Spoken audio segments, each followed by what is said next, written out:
In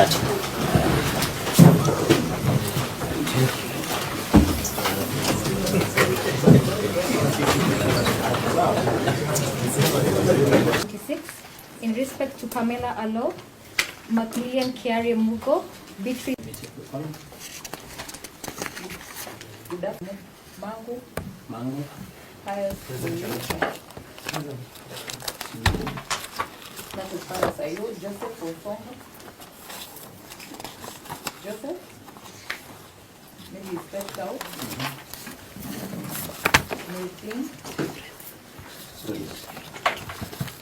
Ivan Ayaka. John Maina Ndegwa. Present. Eric Muruli. Present. I know Mr. Nyambodi can introduce the other side. Against that formidable battery for the applicants, I am Nyamodi, together with my learned colleague, Mr. Baraza. Present. And we appear for the first, second, third, and fifth respondents. First, second, third, and fifth. Yes. My learned colleague, Mr. Marwa, Yes.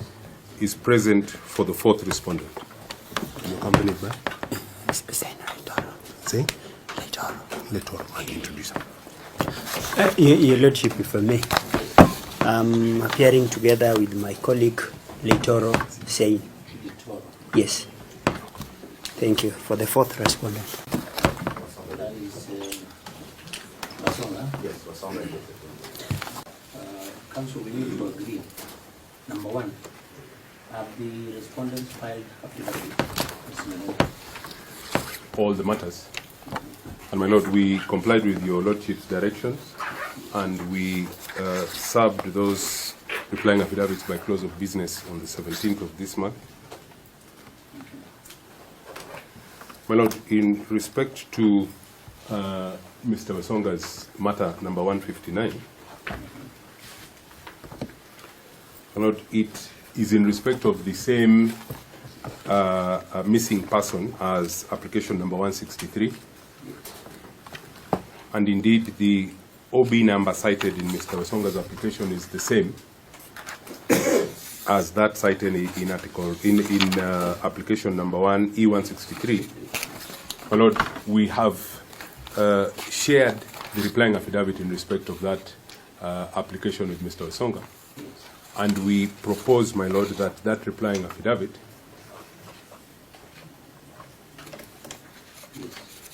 be the replying affidavit in respect of Mr. Wasonga's application. My Lord, I took the opportunity to consult informally with Mr. Wasonga before court commenced and made that request to him. And I did not note any violent opposition from my learned colleague in respect of that request.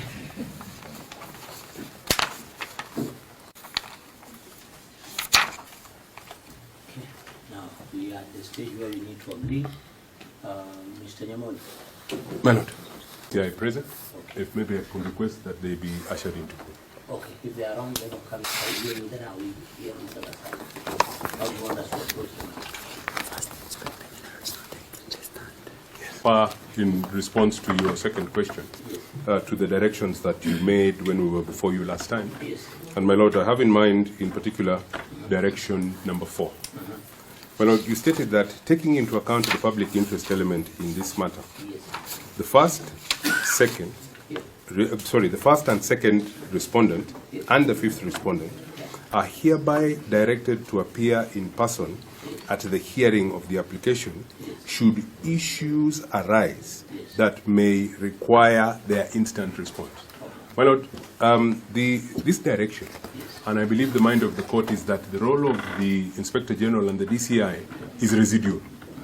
And it is residual to any issues arising between the primary parties who are the applicants and those who have sworn replying affidavits.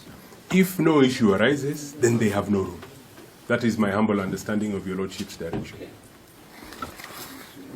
To play in this proceeding, because as much as replies have been filed by other members in the National Police Service, there are questions that can only be answered by those in command responsibility.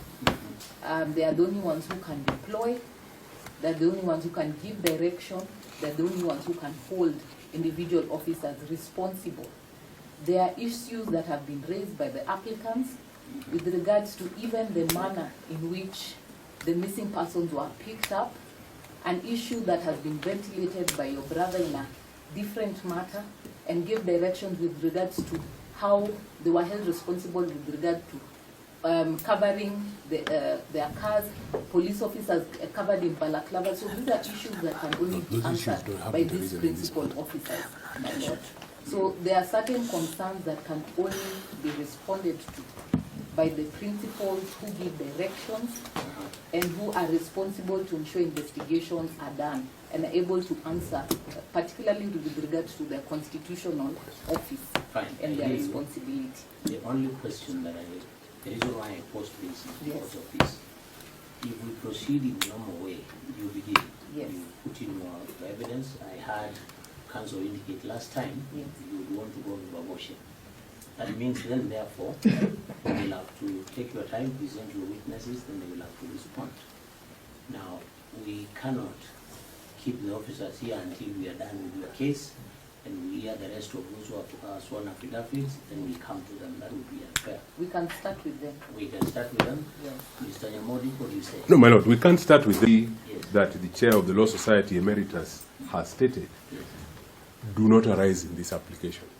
They have not arisen in the application. Yes. And the applicants must lay the basis, and from that basis, those issues arise. They have not arisen, isn't it? And it is their application, and it is then not proper to put the DCI and the IG in the stand, and those issues have not arisen. Yes. Okay.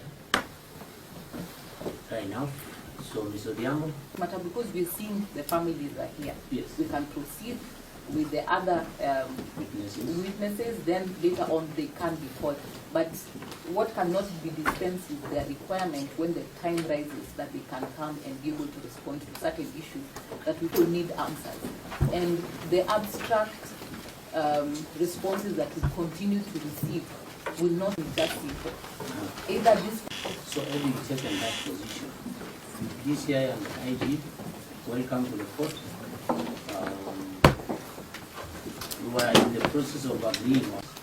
They give us their position, their case, present their witnesses, and we shall hear those officers that you asked us to deal with this matter and have sworn affidavits.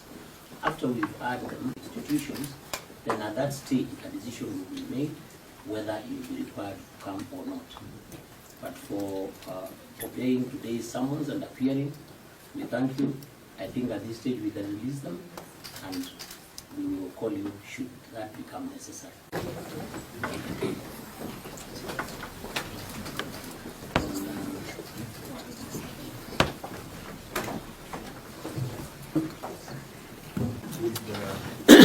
A witness for purposes of miscellaneous application 159 and 163. So Pamela is for which one? 150? Pamela is for 162. 162. Let me just confirm. Just confirm so that we don't